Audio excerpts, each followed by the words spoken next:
wabarakatuh. Halo anak-anak, kembali lagi bersama Ibu Sekartiasi Uningrum. Apa kabar? Alhamdulillah, luar biasa, manis senyumnya, Allahu Akbar. Wah, Masya Allah, semangat ya. Alhamdulillah. Baik, apakah ada yang tidak hadir anak-anak? Wah, hadir semua. Masya Allah, baik. Anak-anak, sekarang kita berdoa terlebih dahulu ya sebelum belajar. Baik, ayo dipimpin dulu doanya. Berdoa dimulai. Berdoa selesai. Alhamdulillah. Anak-anak, kita sebelum belajar harus selalu berdoa terlebih dahulu agar pembelajaran kita hari ini dapat berjalan dengan lancar dan materi-materi yang kita pelajari pada hari ini dapat diterima dengan baik. Dan kita harus selalu disiplin. Paham?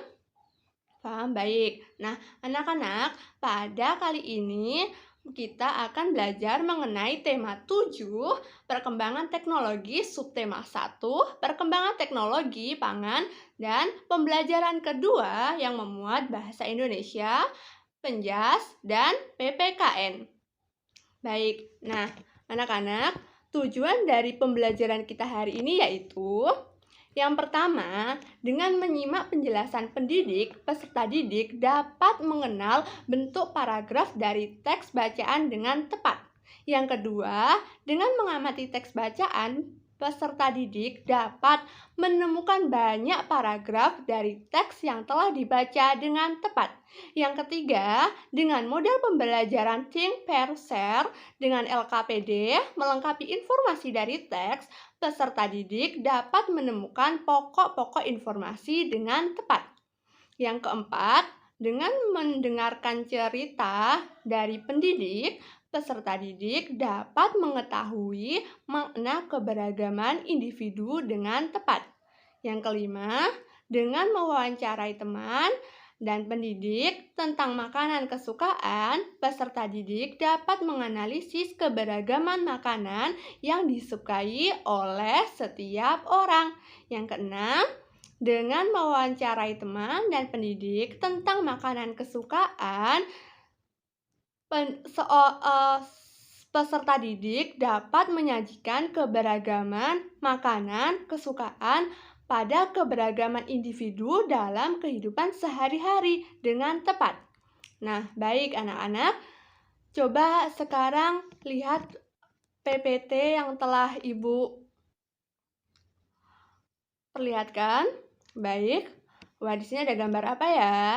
Yaitu pada pembelajaran kedua terdapat gambar yaitu Dayu, Siti, dan Lani membaca buku tentang pengolahan ikan bandeng. Nah, mereka tertarik untuk melihat cara pengolahan ikan bandeng. Esok harinya, Dayu, Siti, dan Lani mengunjungi tempat pengolahan ikan bandeng. Mereka berkunjung ke rumah Pak Sarip. Pak Sarip memiliki kolam ikan bandeng. Pak Sarip juga mengelola ikan bandeng agar lebih awet. Pak Sarip membuat ikan bandeng presto. Dayu dan teman-teman ingin melihat proses pengolahannya. Wah, bagaimana ya pengolahannya? Sebelumnya, Ibu ingin bertanya, siapa yang pernah makan ikan bandeng? Wah, Leni udah pernah. Siti? Oh, Siti nggak suka ikan bandeng. Wah, Ibu suka loh ikan bandeng. Baik anak-anak, selanjutnya lihat PPT yang telah Ibu perlihatkan ya.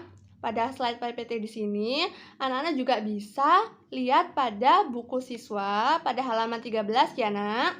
Iya, di situ terlihat yaitu teks bacaan, cara atau proses pembuatan bandeng presto. Nah, di sini tulisannya berwarna ya, anak-anak. Nah, tulisan-tulisan berwarna ini, kalimat dalam warna ini berbeda-beda. Kenapa? Karena warna tersebut merupakan paragraf, anak-anak. Jadi, untuk paragraf pertama berwarna hijau, dan untuk paragraf kedua berwarna merah, dan untuk paragraf 3 anak-anak yaitu berwarna biru.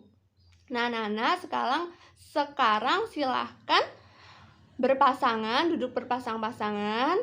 Nah, jika sudah, silahkan dibaca terlebih dahulu mengenai bandeng presto. Nah, bandeng presto adalah ikan bandeng yang dimasak dengan menggunakan panci presto. Panci presto menghasilkan uap air yang bertekanan tinggi. Nah, dalam hal itu yang akan membuat daging ikan menjadi lunak. Tidak hanya dagingnya, duri ikan pun akan melunak. Nah, bandeng presto ini dibumbui dengan bawang putih, kunyit, garam. Nah, ikan yang sudah diberi bumbu kemudian dibungkus daun pisang. Nah, setelah itu ikan dimasukkan ke dalam panci presto yang dapat dikunci rapat. Lalu ikan akan matang secara merata. Nah, setelah matang, bandeng presto dapat dikemas. Dengan mengemasnya dengan cara presto akan menentukan daya tahan air. Nah, jika bungkus plastik itu menggunakan plastik biasa, ikan akan bertahan selama 5 hari anak-anak. Namun, jika dibungkus dengan menggunakan plastik tahan udara, ikan akan bertahan hingga 3 bulan. Wah, lama ya. Baik anak-anak, selanjutnya yaitu coba lihat PPT yang telah Ibu tampilkan. Baik, bisa juga dilihat pada bukunya ya. Di sini ada lengkap informasi yang telah diperoleh dari teks bacaan bandeng presto. Nah, di sini ada informasi 1, 2, dan 3. Untuk informasi 1 yaitu mengenai bandeng presto dimasak menggunakan ini yang sudah dibaca tadi, yaitu menggunakan panci presto. Benar. Nah, informasi kedua, panci presto akan membuat daging ikan menjadi lunak. Nah, selanjutnya yaitu teks bandeng presto menceritakan tentang proses pembuatan bandeng presto. Nah, informasi yang ketiga, anak-anak, pengemasan bandeng presto ini adalah menentukan daya tahan ikan. Bagaimana cara pengemasannya? Nah, itu jika dikemas dengan menggunakan bungkus plastik biasa, maka akan bertahan selama 5 hari. Jika dibungkus dengan plastik yang tahan udara, maka akan bertahan selama 3 bulan. Iya, benar. Baik, sekarang anak-anak coba perhatikan lagi PPT yang telah Ibu tampilkan. Di sini ada pengamatan gerakan dasar mengapung. Bisa terlihat ya, jelas. Di sini yaitu boleh dibaca. Selain kolam ikan, Pak Sarip juga memiliki kolam renang. Pak Sarip mengajak Siti, Dayu, dan Lani menuju ke kolam renang. Pak Sarip mempersiapkan mereka bermain di kolam renang. Nah, di kolam renang banyak anak yang sedang bermain. Ada yang duduk-duduk di tepi kolam, ada yang sedang belajar meluncur, ada pula yang telah mahir berenang. Nah, seorang penjaga mengamati di tepi kolam. Lani telah lahir berenang. Dayu ingin belajar berenang. Siti mengamati dari pinggir kolam. Nah, gerak pertama yang harus dikuasai saat berenang yaitu adalah mengambang. Nah, mengambang merupakan gerak dasar dalam kegiatan berenang anak-anak. Baik, apakah sudah paham? Paham. Di sini Ibu akan menampilkan video, yaitu sebuah video, bisa dilihat ya dalam PPT, jenis-jenis pelampung. Silahkan disimak video yang telah Ibu tampilkan ini. Jenis-jenis pelampung bisa anak-anak lihat di sini. Ada yang berupa ban lengan,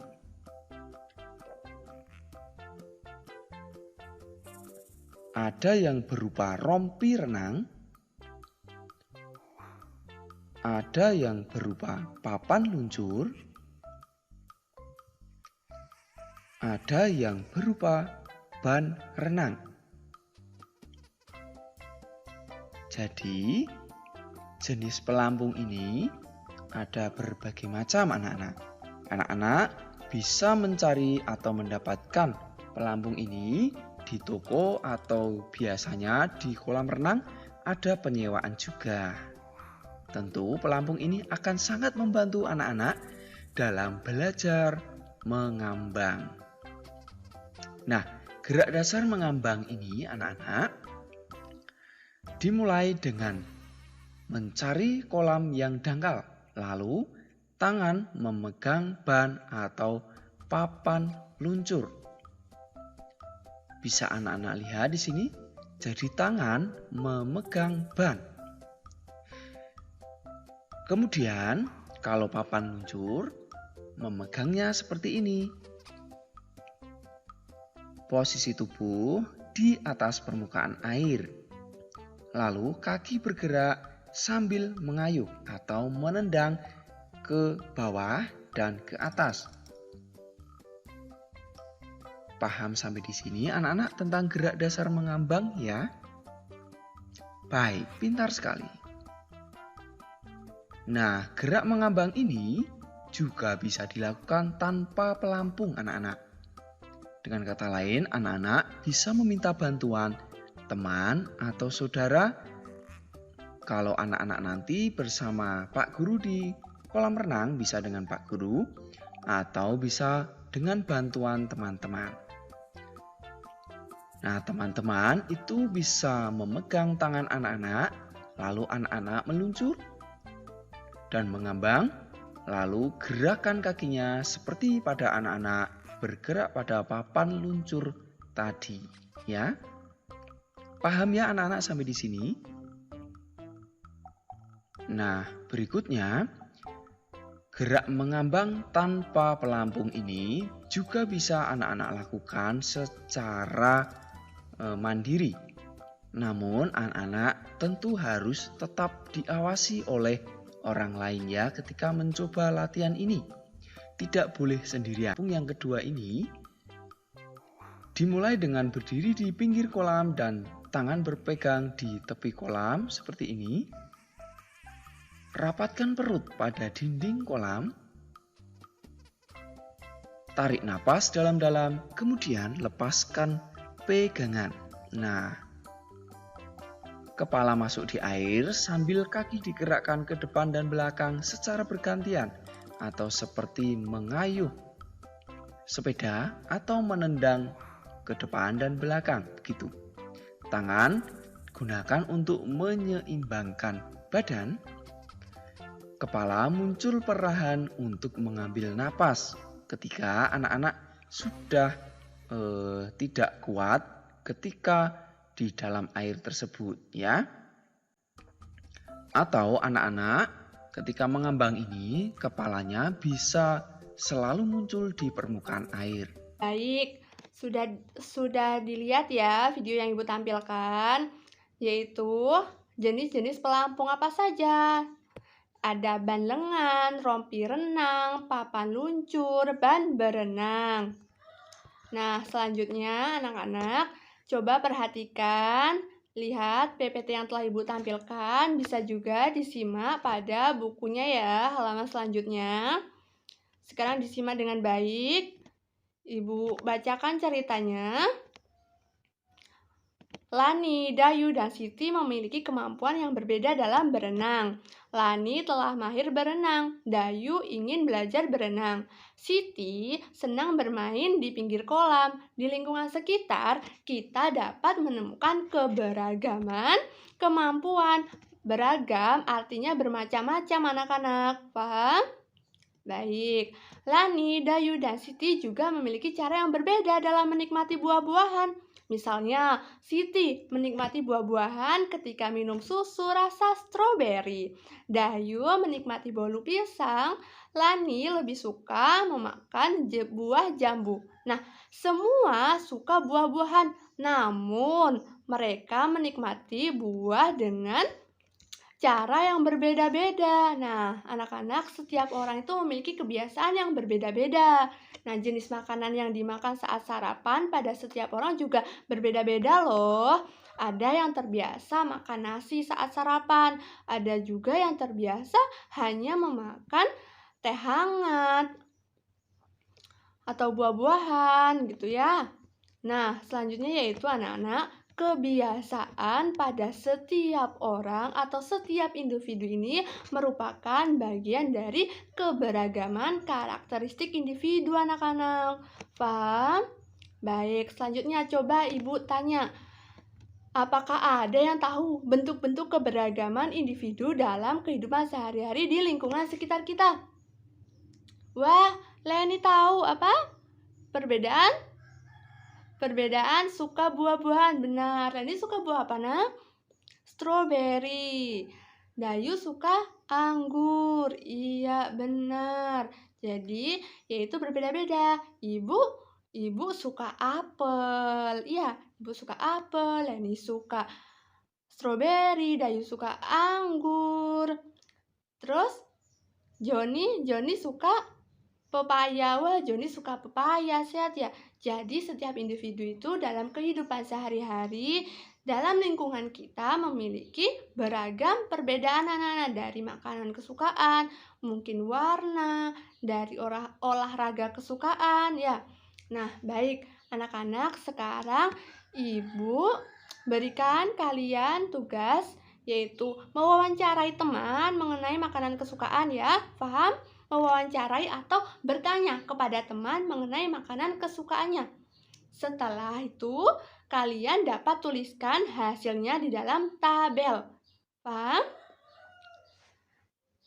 Iya, pada tabel yang telah Ibu siapkan di LKPD. Paham ya anak-anak? Paham, baik. Nah, di sini Ibu ada LKPD-nya, lembar kerja peserta didik. Ya, Ibu perlihatkan pada slide-nya. Baik, apakah ada yang ingin bertanya? Apakah dapat dipahami? Baik, setelah dikerjakan selesai bisa dikumpulkan ya anak-anak. Baik anak-anak, sekarang kita sudah ada di penghujung kegiatan, maka kita akan refleksi sedikit mengenai pembelajaran materi yang kita pelajari pada hari ini. Nah, coba sekarang Ibu ingin bertanya. Setiap orang memiliki makanan kesukaannya. Nah, kesukaan setiap orang itu pasti berbeda-beda. Jika temanmu atau teman kalian memiliki makanan kesukaan yang berbeda darimu, apa yang akan kamu lakukan? Ayo, apa anak-anak? Menghargai perbedaan dari setiap individu. Nih contohnya, Leni suka anggur, Dayu suka pepaya, Joni suka pepaya, Rena suka jambu. Jadi kita harus menghargai. Nggak boleh kalau misalnya kita, Joni kok kamu sukanya pepaya sih? Pepaya kan nggak manis. Nggak boleh kayak gitu. Karena setiap orang itu memiliki kesukaannya masing-masing. Paham? Jadi kita harus saling menghargai, tidak hanya makanan kesukaannya saja anak-anak, tapi semua perbedaan yang ada di dalam diri kita dan di diri orang lain kita harus selalu menghargai. Paham? Baik, paham. Good. Nah, anak-anak perlu diingat dan perlu kalian ketahui ya, sikap memahami dan menerima perbedaan kesukaan setiap orang itu sesuai dengan pengamalan Pancasila sila yang ketiga loh, yaitu yang berbunyi Persatuan Indonesia.